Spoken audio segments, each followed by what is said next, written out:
지난주 우리는 다른 사람을 비방하거나 판단하지 말라는 말씀을 통해서 은혜를 나누었습니다.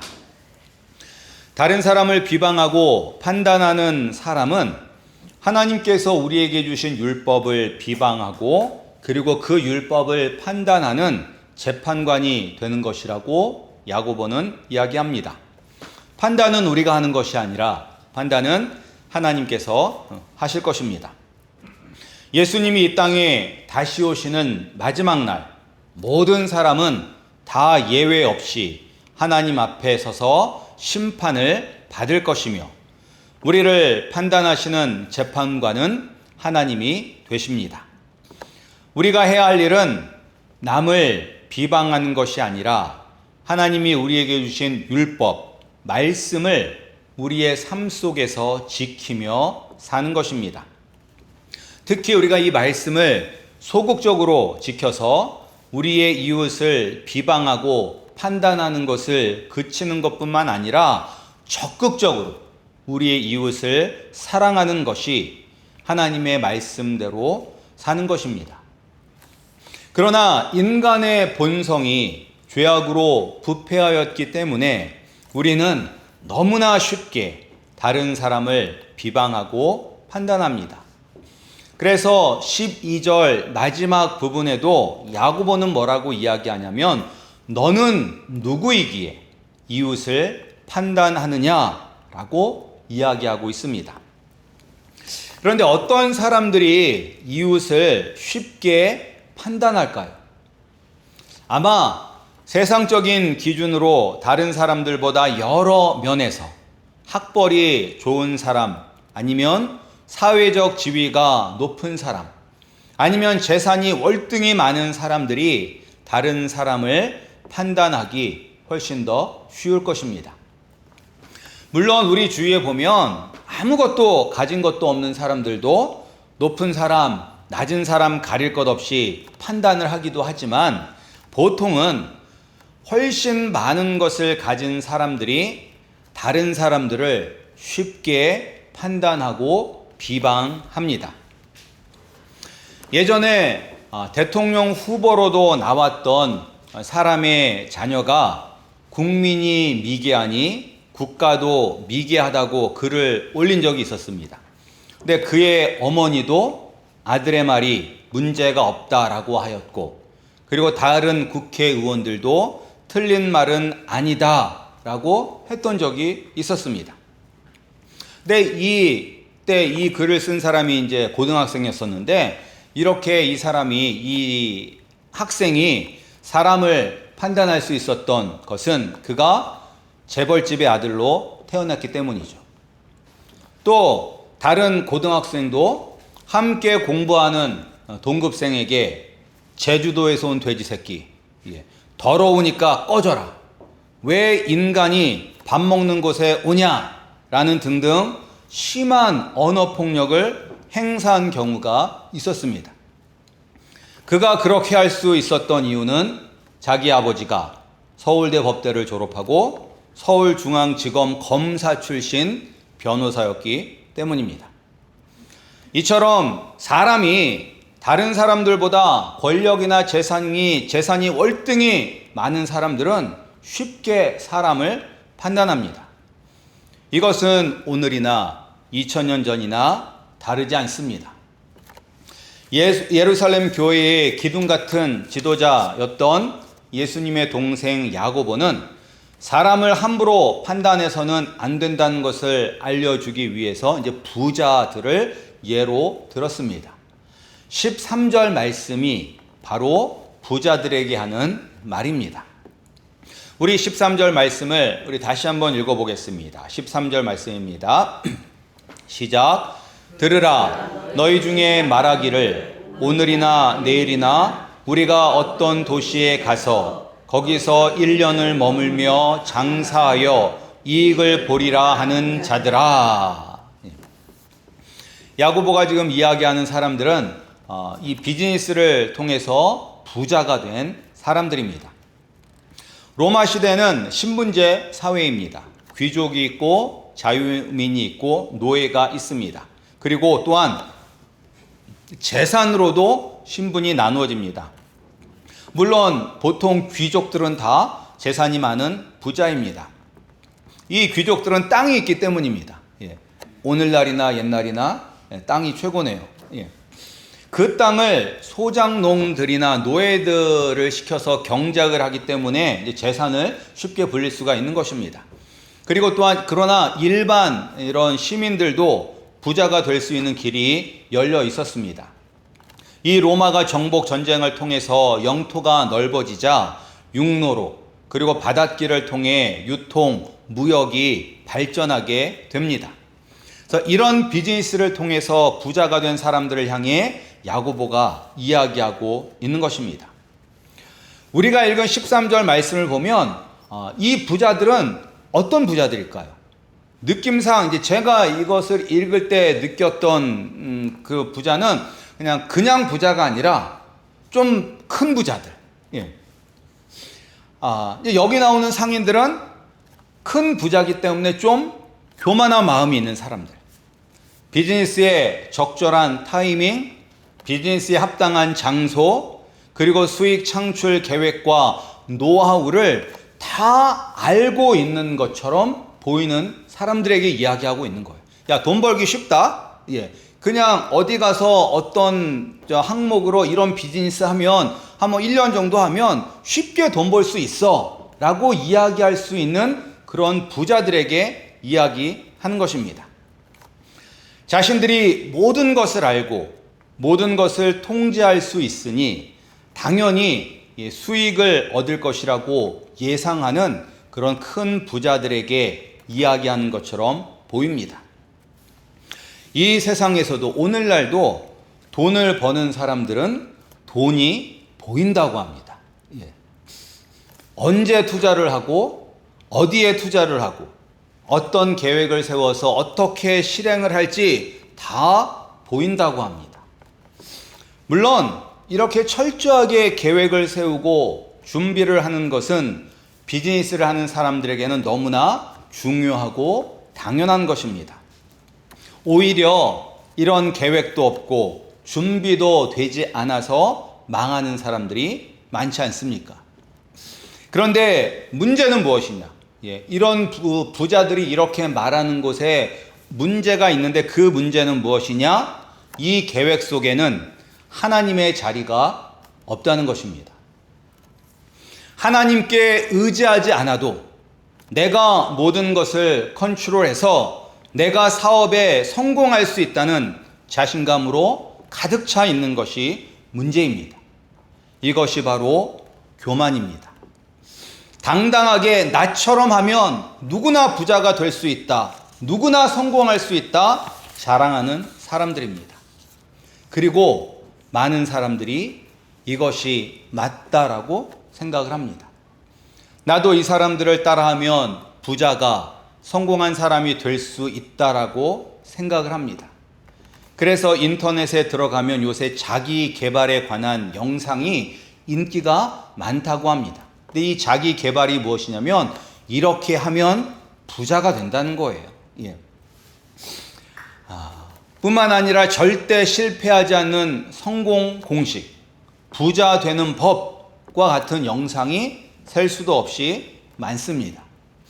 이런 세상의 풍조에 예수님을 믿지 않는 사람들 뿐만 아니라 예수님을 자신의 구원자, 왕으로 고백한 믿는 사람까지도 이런 유혹에 빠지는 것을 볼 수 있습니다. 하나님 없이도 잘 될 수 있다.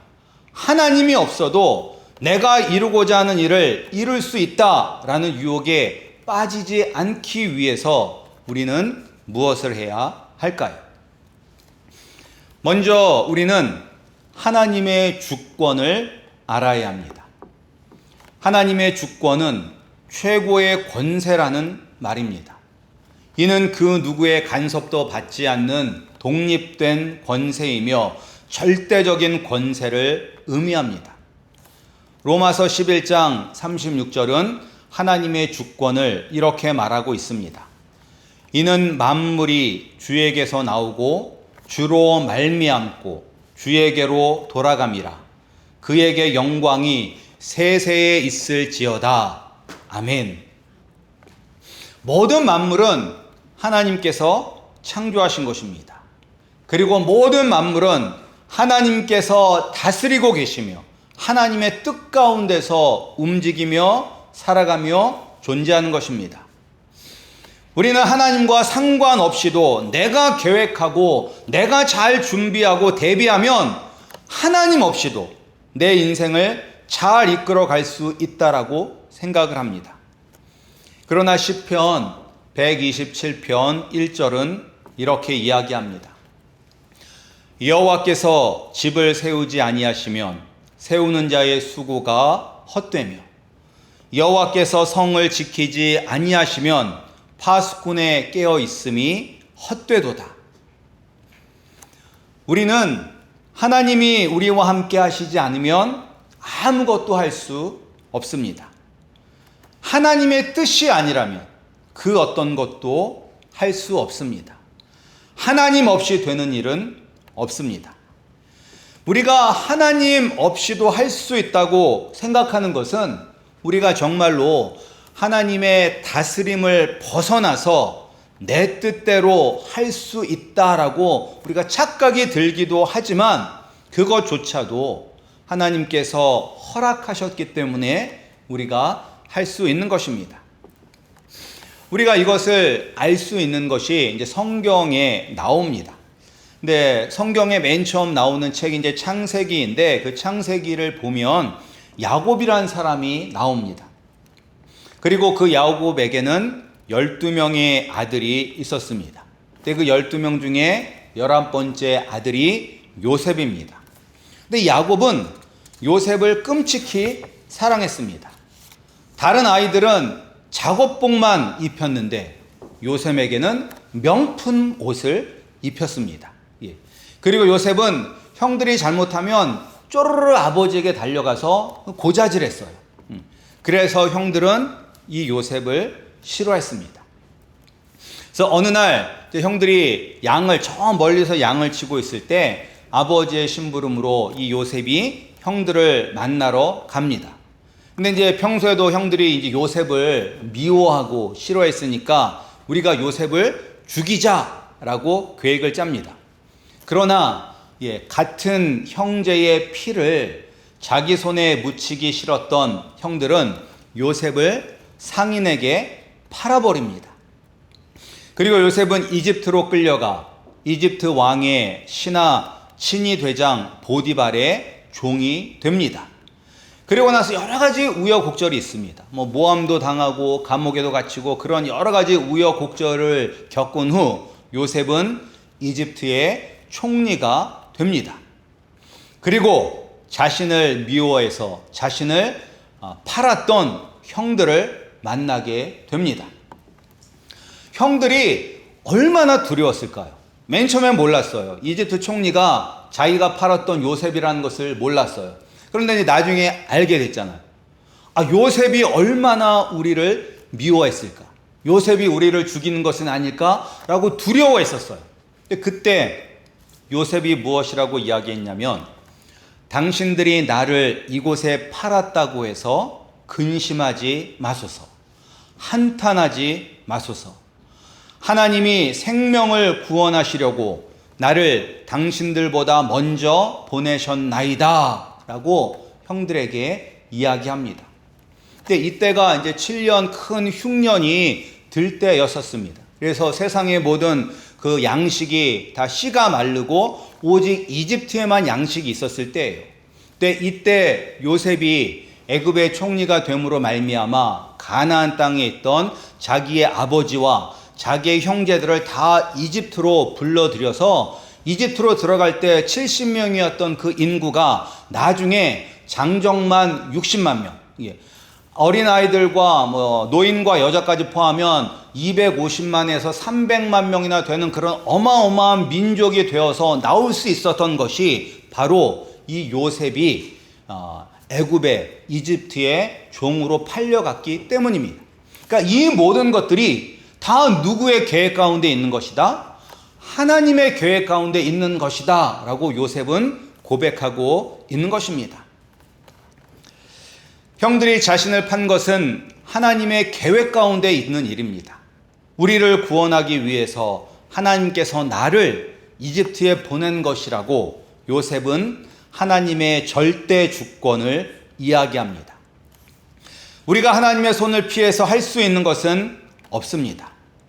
하나님을 알지 못하는 사람들도 자신들이 계획을 세우고 노력을 해서 이루었다고, 하나님 없이도 나는 잘 살 수 있다고 이야기하지만 실상은 하나님께서 베풀어 주시는 일반 은총으로 사는 것입니다. 이런 하나님의 절대 주권을 우리가 인정하고 하나님 앞에 순종하기 위해서 우리가 해야 될 일은 우리의 연약함을 아는 것입니다. 오늘 13절에 나왔던 부자들은 자신의 연약함을 알지 못했습니다. 나는 능력이 있다. 나는 힘이 있다. 나는 무엇이든지 내가 원하는 것을 이룰 수 있다 라고 생각을 했지, 나는 연약한 사람이다. 나는 하나님의 은혜가 없이는 살 수 없는 사람이다 라고 고백하지는 못했습니다. 부자 상인들은 너희들은 스스로 비즈니스의 타이밍과 장소를 알고 그리고 계획을 세우고 그 계획을 이룰 노하우가 있어 하나님이 없이도 성공한 인생이 된다고 생각하지, 그러나 너희들이 모르는 게 있어 하면서 14절에 이야기합니다. 우리 14절 말씀 함께 읽겠습니다. 시작. 내일 일을 너희가 알지 못하는도다. 너희 생명이 무엇이냐? 너희는 잠깐 보이다가 없어지는 안개니라. 아멘. 사람들은 스스로 대단하고 지혜롭다고 생각을 해서 내일, 한 달, 1년, 5년, 10년 계획을 세우지만 실상은 내일 어떤 일이 일어난지도 모르는 연약한 사람들입니다. 게다가 우리는 천년 만년 살 것처럼 행동하지만 너희는 잠깐 보이다가 없어지는 안개와 같은 존재라고 우리에게 말씀하고 있습니다. 근데 맞지 않습니까? 여러분들도 여러분들이 죽을 것을 생각하시면서 살아가십니까? 아니면 나는 천년 만년 살 것처럼 지금 살아가고 계십니까? 보통 우리는 항상 오늘이 내 인생의 마지막 날이다 라고 하면서 살아야 된다라고 교회에서 많이 아마 들어보셨을 거예요. 내일 주님이 이 땅에 오신다. 오늘이 나의 마지막 날이다 라고 생각하면서 살아야 된다라고 그렇게 들었지만 실상은 우리는 영원히 죽지 않을 것처럼 생각하며 살아갑니다. 그러나 우리가 얼마나 연약한 존재이고 내일을 알지 못하는 그런 사람들입니까? 그러니까 제가 아시는 분이 병원에서 일을 하시는데 병원에서 일주일 전에 피검사를 했대요. 그 직원들이 같이. 피검사를 했는데 같이 일하는 직원도 정상이다라고 피검사가 나왔대요. 일주일 전에는. 그런데 갑자기 몸이 안 좋은 거예요. 그래서 패밀리 닥터한테 갔더니 별거 아니다. 집에서 쉬면 된다. 라고 해서 쉬었는데도 몸이 너무 안 좋은 거예요. 그래서 응급실에 갔더니 급성 혈액암, 백혈병에 걸린 거예요. 근데 걸려서 좀 좋아지는 것 같다가 그냥 돌아가셨어요. 근데 이게 얼마 다 일어난 일이 3주예요, 3주. 일주일 전에 건강검진에서 정상으로 나왔고, 그리고 나서 2주 안에 모든 일이 다 일어난 거예요. 사람의 인생이 정말 잠깐 있다 사라지는 안개와 같은 것입니다. 근데 우리는 그런 것도 모르고 천년 만년 살 것처럼 그렇게 계획을 세우고 교만하게 허탄한 자랑을 하며 사는 인생입니다. 그런데 이것뿐만 아니라 우리가 하나님이 지으신 이 우주를 생각하면 우리가 또 얼마나 연약한 존재라는 것을 알 수 있습니다. 칼 세이건이란 천문학자가 있습니다. 이제 이 사람이 창백한 푸른 점이란 책을 썼습니다. 근데 이 창백한 푸른 점은 지구를 의미하는 것입니다. 우리가 살고 있는 이 지구. 우주 탐사전 보이저 1호가 태양계를 벗어나면서 이제 지구와 태양과 거기 이제 별들을 촬영한 그런 사진이에요. 지구에서 64억 킬로미터 밖에서 사진을 찍었어요. 근데 그 사진에서 지구는 아주 작은 희미한 점이었습니다. 그는 왜 이 사진을 찍었냐면 지구는 광대한 우주에 떠 있는 보잘것없는 존재에 불과함을 사람들에게 가르쳐주고 싶었다고 합니다. 그러니까 이 사진을 보고 이 칼 세이건이라는 천문학자가 이렇게 썼어요. 여기 있다.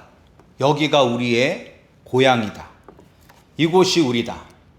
우리가 사랑하는 모든 이들, 우리가 알고 있는 모든 사람들, 당신이 들어봤을 모든 사람들, 예전에 있었던 모든 사람들이 이곳에서 삶을 누렸다.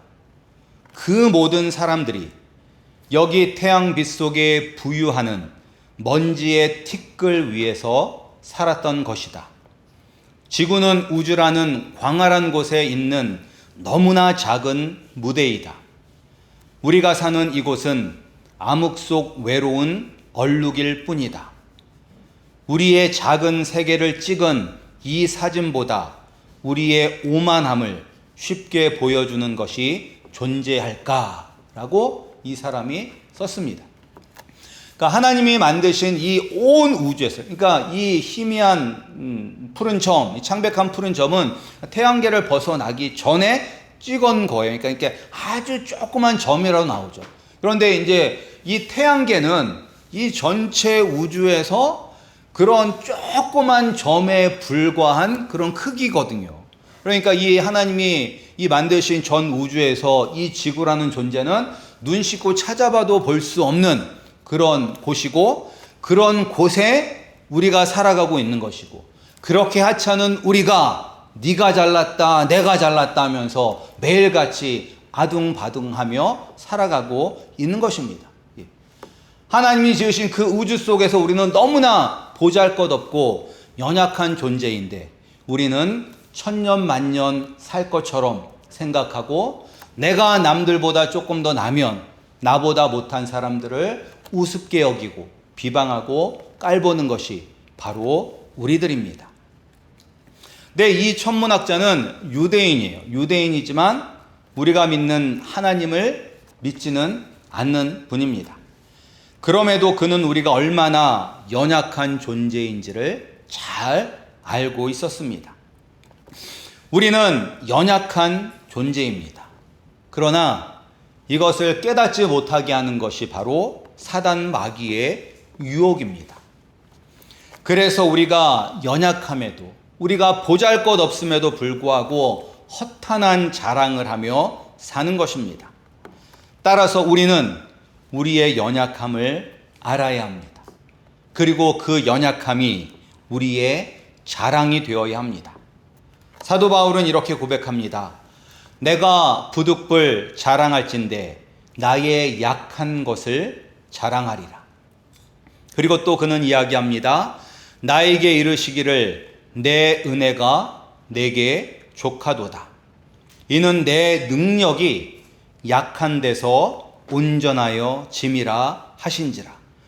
그러므로 도리어 크게 기뻐함으로 나의 여러 약한 것들에 대하여 자랑하리니 이는 그리스도의 능력이 내게 머물게 하려 함이라. 아멘. 우리는 연약한 사람입니다. 그리고 하나님은 겸손한 자에게 은혜를 베풀어 주십니다. 겸손한 사람은 자신의 연약함을 아는 사람입니다. 그리고 이 연약함이 우리의 능력입니다. 왜?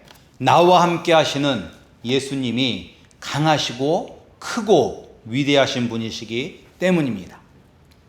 안개와 같은 인생, 하나의 점으로밖에 표현되지 않는 보잘것없는 우리가 예수님을 믿고 예수님을 나의 구원자 왕으로 고백함으로 영원한 생명을 얻었습니다. 뿐만 아니라 장차 다가올 세상을 다스리는 하나님의 자녀가 되었습니다. 우리의 연약함을 부끄러워하지 마시고 내가 연약함을 인정하고 고백하시기 바랍니다. 그리고 예수님만 의지하시기 바랍니다. 그럼 온 우주를 당신의 뜻대로 다스리시는 하나님을 아버지라 부를 수 있는 주의 자녀, 주의 백성의 축복을 누리는 것입니다. 안개 같은 인생이 가장 귀하고 가치 있는 인생이 되는 것입니다. 나의 연약함을 알고 하나님의 절대 주권을 깨달아 헛된 자랑을 하는 사람이나 그 헛된 자랑에 마음을 뺏기는 것이 아니라 오직 예수님만 바라보시는 우리 성도님들이 되시기를 주님의 이름으로 축복합니다.